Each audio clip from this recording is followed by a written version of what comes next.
जय माता दी भक्तों।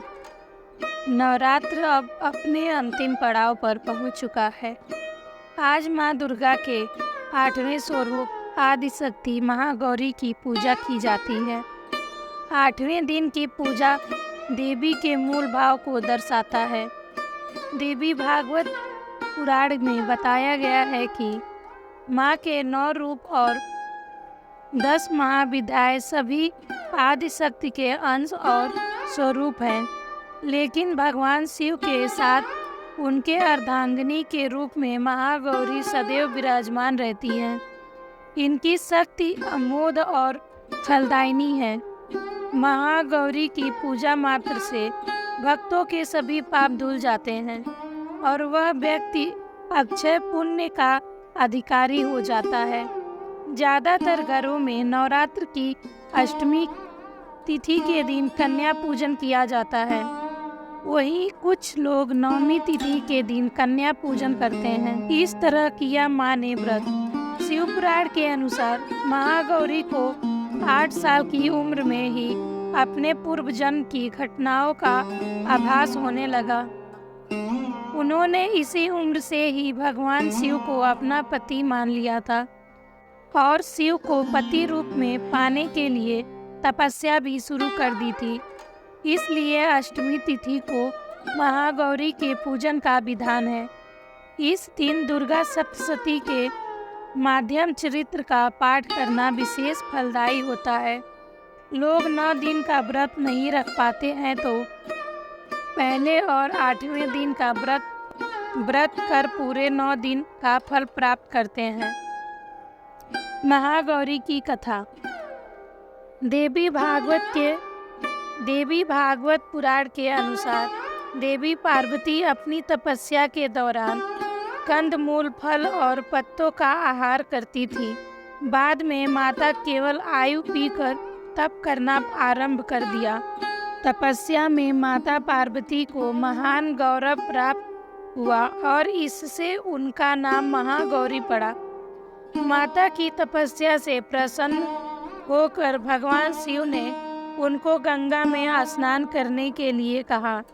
जिस समय माता पार्वती गंगा में स्नान करने गई, तब देवी का एक स्वरूप श्याम वर्ण के साथ प्रकट हुई, जो कौशिकी कहलाई, और एक स्वरूप उज्ज्वल चंद्र के समान प्रकट हुआ, जो महागौरी कहलाई। माँ गौरी अपने हर भक्त का कल्याण करती है और उनको सभी समस्याओं से मुक्ति दिलाती है। ऐसा है माँ का स्वरूप। देवी भागवत पुराण के अनुसार महागौरी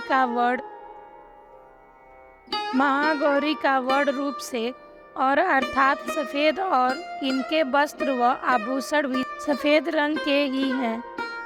माँ का वाहन वृक्ष अर्थात बैल है, जो भगवान शिव का भी वाहन है। माँ का दाहिना हाथ अभय मुद्रा में है और नीचे वाले हाथ में दुर्गा शक्ति का प्रतीक त्रिशूल है। महागौरी के ऊपर वाले हाथ में शिव का प्रतीक डमरू है। डमरू धारण करने के कारण माँ को शिवा के नाम से भी जाना जाता है। माँ का नीचे वाला हाथ अपने भक्तों को अभय देता हुआ वर मुद्रा में है और माँ शांत मुद्रा में दृष्टिगत है। देवी के इस रूप की प्रार्थना करते हुए देव और ऋषिगण कहते हैं, सर्व मंगल मांगल्ये शिवे सर्वार्थ साधिके शरणे त्र्यंबके गौरी नारायणी नमस्तुते। धन वैभव की अधिष्ठात्री देवी है महागौरी। माँ महागौरी अपने भक्तों के लिए अन्नपूर्णा स्वरूप है। यह धन, वैभव और सुख शांति की अधिष्ठात्री देवी हैं। सांसारिक रूप में इनका स्वरूप बहुत ही उज्ज्वल, कोमल, श्वेत वर्ण और श्वेत वस्त्रधारी है। देवी महागौरी को गायन संगीत प्रिय है और यह सफ़ेद वृक्ष यानी बैल पर सवार है। इन दिन कन्या पूजन का भी विधान है। कुछ लोग नवमी के दिन भी कन्या पूजन करते हैं, लेकिन अष्टमी के दिन कन्या पूजन करना श्रेष्ठ रहता है। कन्याओं की संख्या 9 हो तो अति उत्तम है, नहीं तो 2 कन्याओं के साथ भी पूजा की जा सकती है। अष्टमी तिथि के दिन नारियल का भोग लगाने की परंपरा है। भोग लगाने के बाद नारियल प्रसाद रूप में बांट दें। वहीं जो भक्त कन्या पूजन करता है वे हलवा, पूड़ी, सब्जी और काले चने का प्रसाद विशेष रूप से बनाया जाता है।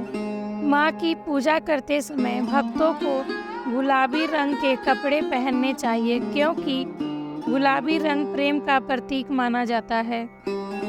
महागौरी का मंत्र। या देवी सर्वभूतेषु माँ गौरी रूपेण संस्थिता नमस्तस्यै नमस्तस्यै नमस्तस्यै नमो नमः। महागौरी की पूजा विधि। अष्टमी तिथि पर महागौरी की पूजा का विधान बाकी दिनों की तरह ही है। जिस तरह सप्तमी तिथि को माता की पूजा की जाती है, उसी तरह अष्टमी तिथि को भी शास्त्रीय विधि के अनुसार माता की पूजा की जाती है। इस दिन इस मंत्र का करे जप होगा कल्याणकारी। ओम देवी महागौरये नमः। माँ का जाप करके माँ को लाल चुनरी चढ़ानी चाहिए।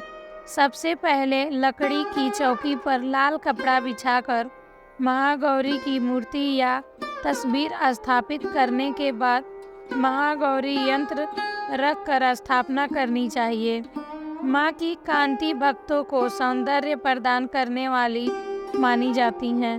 हाथ में सफ़ेद फूल लेकर माँ का ध्यान करें और फूल अर्पित करें और विधिवत पूजन करें। महागौरी को रात की रानी का फूल बहुत पसंद है। जय गौरी माता, जय माता दी।